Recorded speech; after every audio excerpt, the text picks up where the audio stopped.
Friends, CMA final group 4 corporate financial reporting subject के अंदर section E के अंदर चैप्टर नंबर 7.8 में एक प्रैक्टिकल क्वेश्चन है फॉर वैल्यू एडेड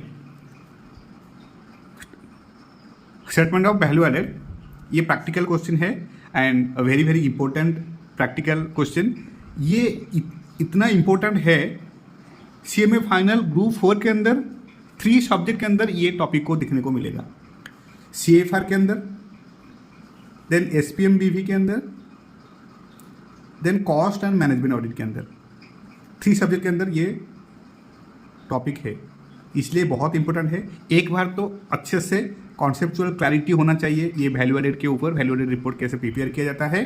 एंड ये आइदर सीएफआर के अंदर आ सकता है एग्जाम में, या फिर एसपीएमबीवी के अंदर, या फिर कॉस्ट एंड मैनेजमेंट ऑडिट के अंदर। एंड बहुत ईजी है, कोई डिफिकल्ट नहीं है, इजीली मार्क आ सकता है। वेटेज है अप टू 10 मार्क्स, वेटेज है up to 10 marks.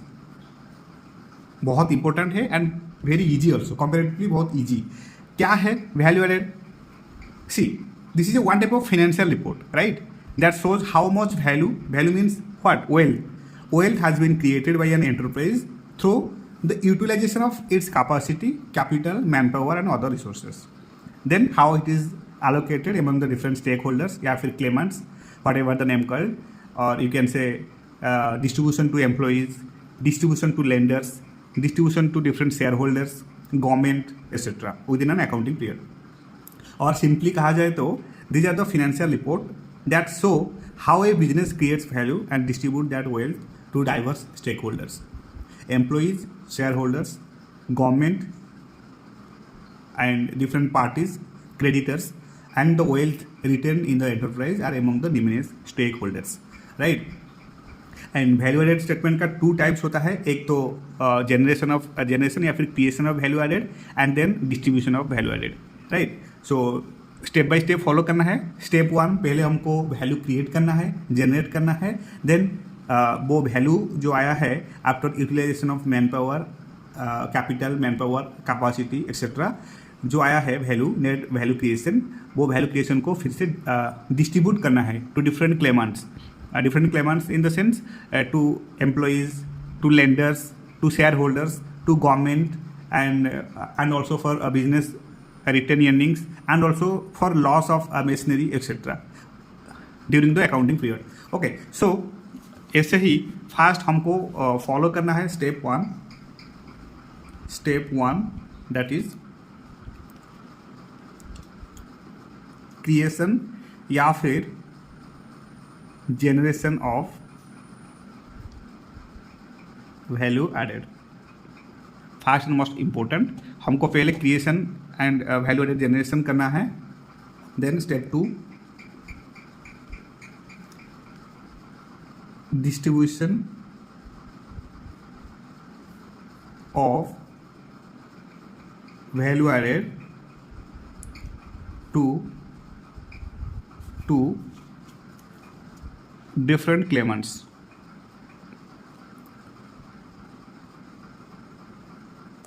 Different claimants in the sense employees, lenders, then आते हैं shareholders,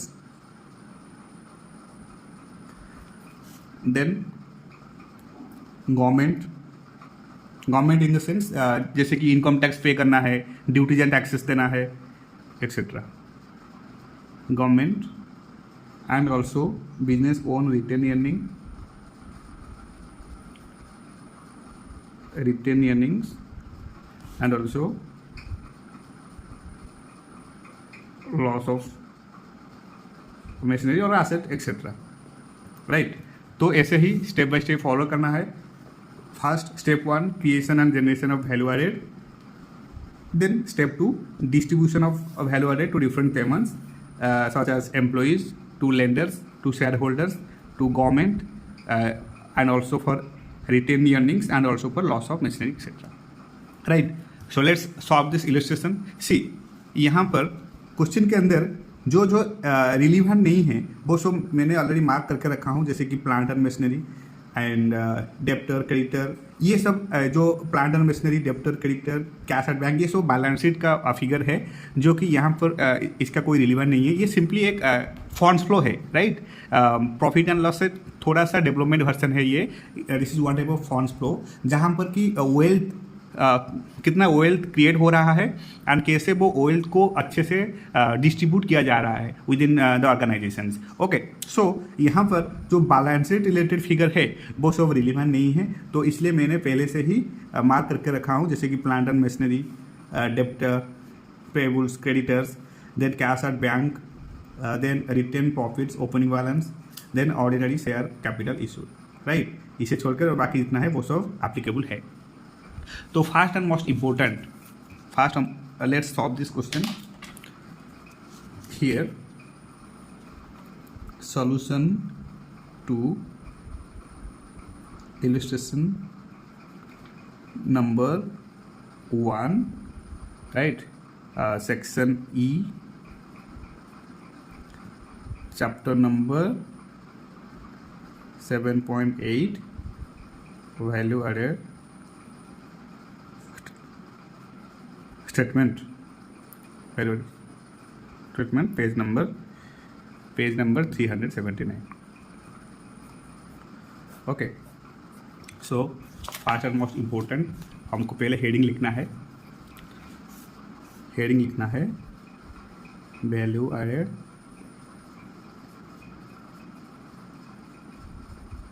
पहले हेडिंग इज़ वेरी इंपॉर्टेंट। आपको पहले हेडिंग लिखना है, हेडिंग लिखने के बाद कौन सा ईयर का वैल्यू एडेड हम करने जा रहे हैं वो हमको यहाँ पर मेंशन करना है। जैसे कि value added for the year ended on 31st March 2024, right? Then start करते हैं स्टेप वन क्या था? Creation and generation of value added. Step 1 creation and या फिर generation of value added, creation या फिर generation of value added. Okay, creation या फिर जनरेशन ऑफ वैल्यू एडेड। तो first and most important see यहाँ पर क्रिएशन वैल्यू एडेड के अंदर फर्स्ट एंड मोस्ट इम्पोर्टेंट जो टर्नओवर है दैट इज ग्रॉस रिसीप्ट या फिर सेल्स, वो फर्स्ट आ जाएगा। Turnover here particulars amount, okay।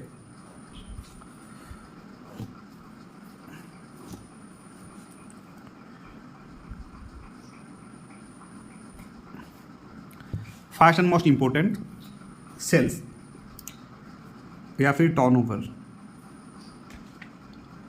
Turnover कितना है? 4,600 रुपीज़ इन 1000, राइट। तो डायरेक्टली हियर 4600 लिखना है। देन टर्नओवर में ऐड होगा अगर कोई स्टॉक इंक्रीज हुआ है। सी हियर ओपनिंग स्टॉक कितना था? 320, but stock at the end of the year कितना है? 400। 320 था opening stock, at the end of the year है स्टॉक 400, तो 400 माइनस 320, राइट। ये हो गया 400 माइनस 320 दैट इज 80,000 है आपका स्टॉक जो इंक्रीज हुआ है, राइट। तो ये आर हो जाएगा आर क्लोजिंग स्टॉक या फिर you can say increase in stock कितना है? 80, राइट। और यहाँ पर अगर कोई अदर इनकम भी होता ना तो वो भी इधर ऐड होना चाहिए था, बट क्वेश्चन के अंदर कोई और इनकम नहीं है। जैसे कि टर्नओवर आ गया एंड स्टॉक हायर था, इंक्रीज था, इसलिए स्टॉक को ऐड किया गया है। और यहाँ पर income, other income, services income कुछ भी नहीं है, राइट। तो इसलिए ये हो गया हमारा gross value added that is 4680। Now इसमें माइनस करना है मटेरियल एंड सर्विस में जो एक्सपेंसेस हुआ है, bought out material and bought out services, right. तो इसमें क्या करना है, बहुत सिंपल है, स्टेप बाय स्टेप फॉलो करना है।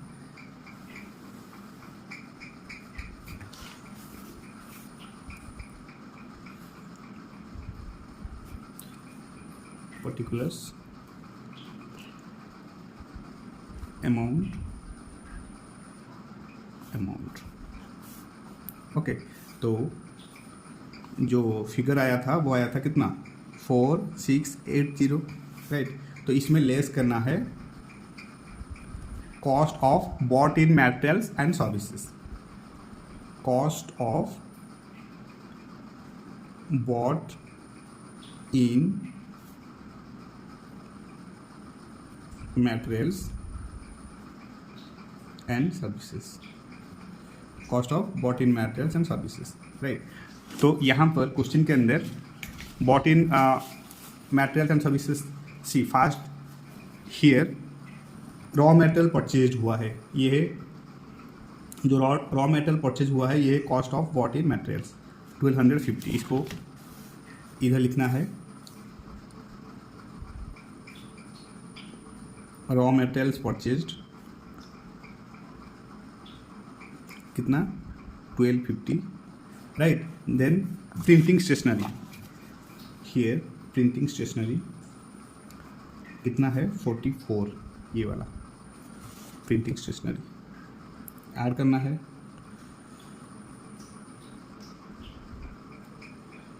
Printing stationery 44। देन और क्या है, ऑडिटर्स रिम्यूनरेशन, ये भी जाएगा bought in material and services के अंदर। ऑडिटर का remuneration 56,000, auditors remuneration 56, right. Then rent rates and taxes, ये भी ऐड होगा, मतलब लेस होगा जितना भी हमारा ग्रॉस वैल्यू आया है, rent rates and taxes that is 330, ये वाला rent rates and taxes 330। Then और कुछ एक्सपेंसेस है क्या, अदर एक्सपेंसेस कितना है 170, ये भी ऐड हो जाएगा, अदर एक्सपेंसेस कितना है 170, कितना हुआ ये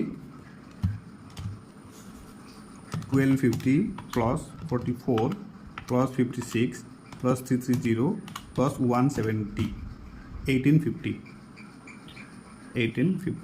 तो 1850 को 4680 से माइनस करना है, जो आएगा वो होगा net value added, right.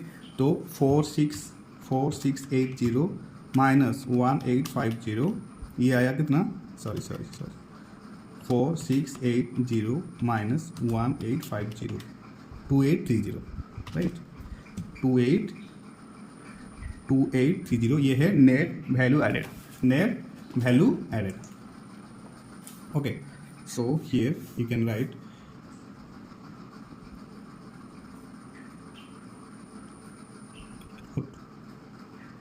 total value added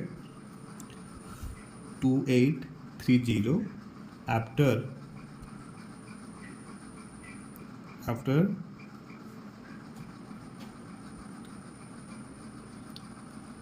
cost of materials bought in materials and services, cost of bought in materials and services को रिड्यूस करने के बाद जो फिगर आया है वो आया है नेट वैल्यू एडेड, राइट। ये है 2830। नाउ ये आया step 1, now comes to step 2। Step 2 क्या है, ऑफ ये जो नेट वैल्यू एडेड का जो ओएल क्रिएशन हुआ है 2830, ये ओएल क्रिएशन को फिर से शेयर करना है, डिस्ट्रीब्यूट करना है to different claimants, right. Now in step 2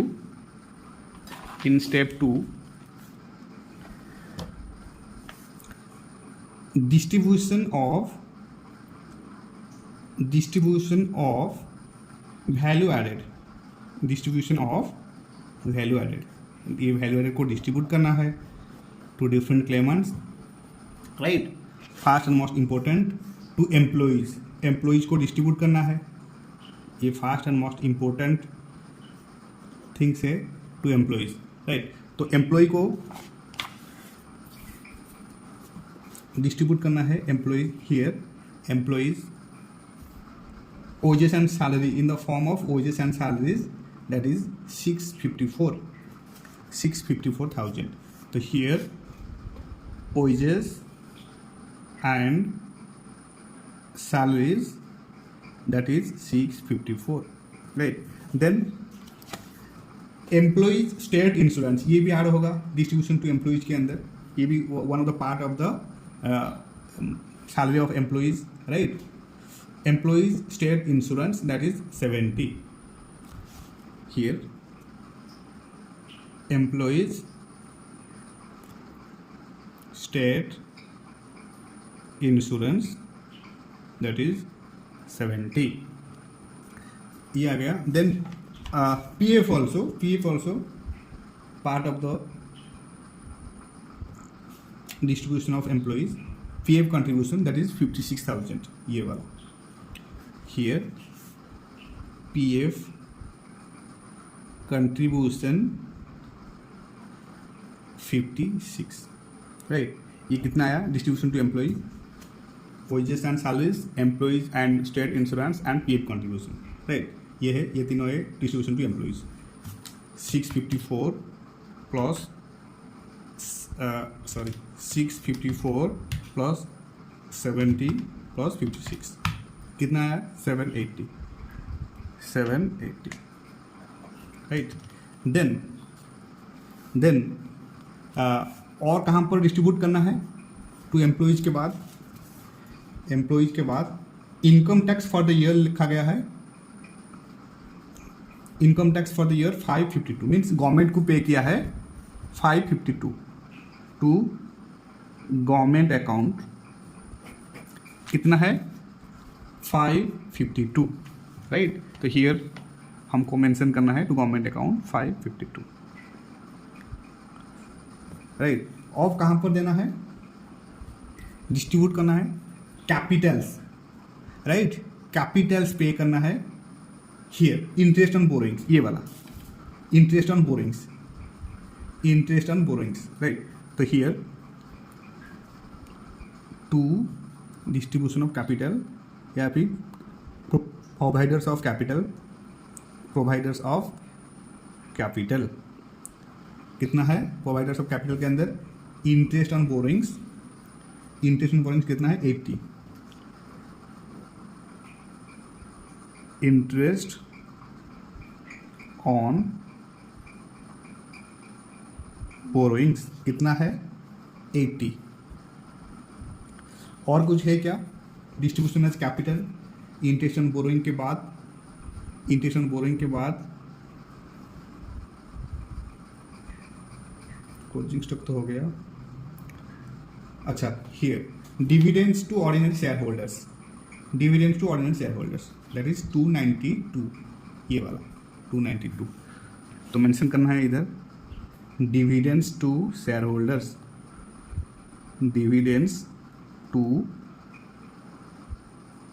share holders कितना है 292, तो सिंपली 292 ये हो गया 292 प्लस 80, 292 प्लस 80 372,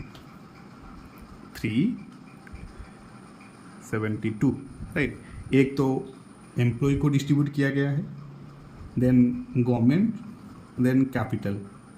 और कुछ है क्या क्वेश्चन के अंदर,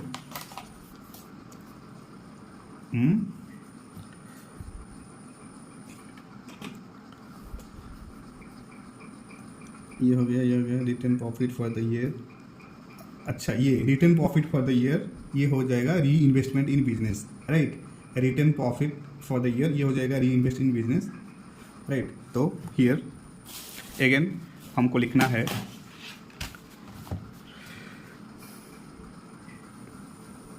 कुछ भी नहीं है, सिर्फ जो फिगर्स दिया गया है सिर्फ चूज करना है कि कि कहाँ पर डिस्ट्रीब्यूट होगा।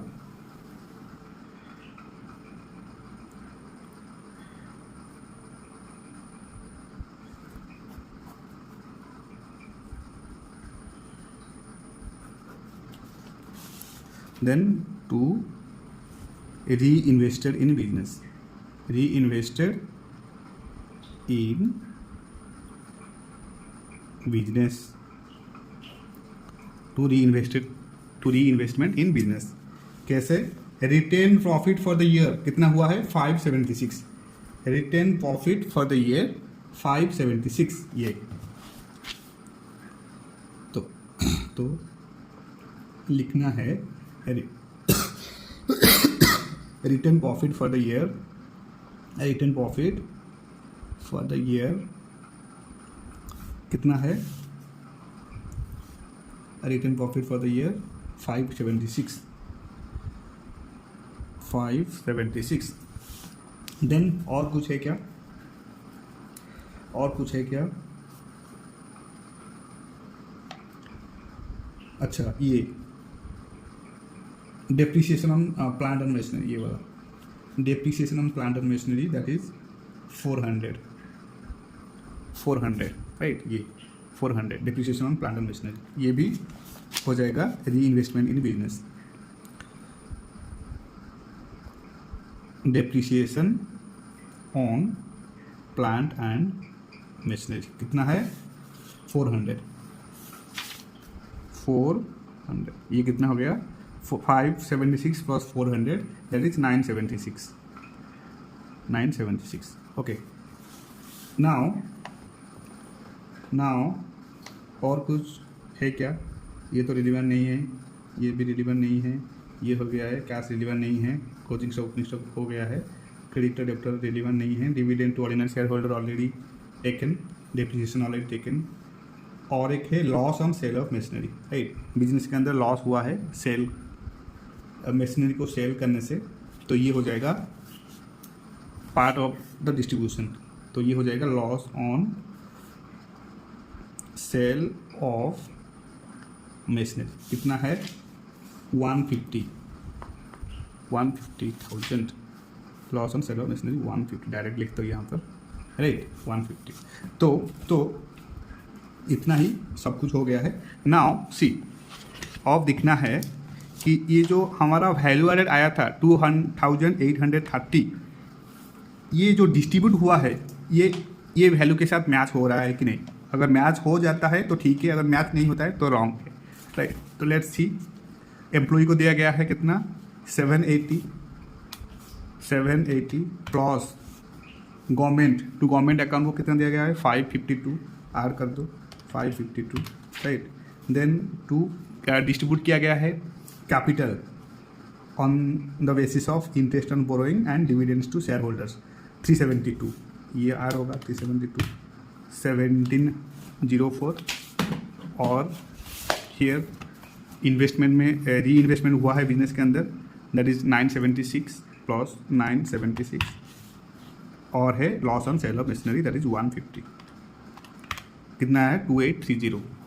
कितना वैल्यू क्रिएट हुआ था हियर 2830 राइट 2830, और यहाँ पर भी हमारा जो डिस्ट्रीब्यूट हुआ है वो भी 2830 आ रहा है, तो इसलिए यहाँ पर हमको लिखना है 2830 that is consolidated disposal of added value. जो एडेड वैल्यू आया था, जो ओएल क्रिएट हुआ था, वो ओएल क्रिएट को डिस्पोजल किया गया है through distribution of different claimants, जैसे कि to employees, to government, distribution of capitals and reinvestment in business and also loss on sale of machinery right. तो हमेशा याद रखना है 2 स्टेप फॉलो करना है, एक तो creation of value added and second distribution of value added, and जो net creation of value added हुआ है that need to be reconciled with distribution of value added right. तो जितना हमारा वैल्यू क्रिएट हुआ था net value added after reducing cost of bought in materials and services minus होने के बाद जो फिगर आया है वो फिगर को डिस्ट्रीब्यूट किया गया है, और डिस्ट्रीब्यूट जो किया गया है वो भी मैच कर रहा है विथ वैल्यू एडेड, राइट। तो इसलिए यहाँ पर हम लिखना है net disposal of added value, that is 2,30,000। Okay, तो ये है वैल्यू एडेड का क्वेश्चन, बहुत इंपॉर्टेंट है and examination point of view के लिए। एंड ये टॉपिक इसलिए इंपॉर्टेंट है, CMA फाइनल ग्रुप 4 के अंदर 3 सब्जेक्ट के अंदर ये टॉपिक है, CFR के अंदर, SPM BB के अंदर and cost and management audit के अंदर भी, राइट। तो बहुत इंपॉर्टेंट है, जरूर इस प्रैक्टिकल क्वेश्चन को सॉल्व करके जाना है। So this is it all about from my side. Thank you so much for your support, thank you so much for your patience and happy studying.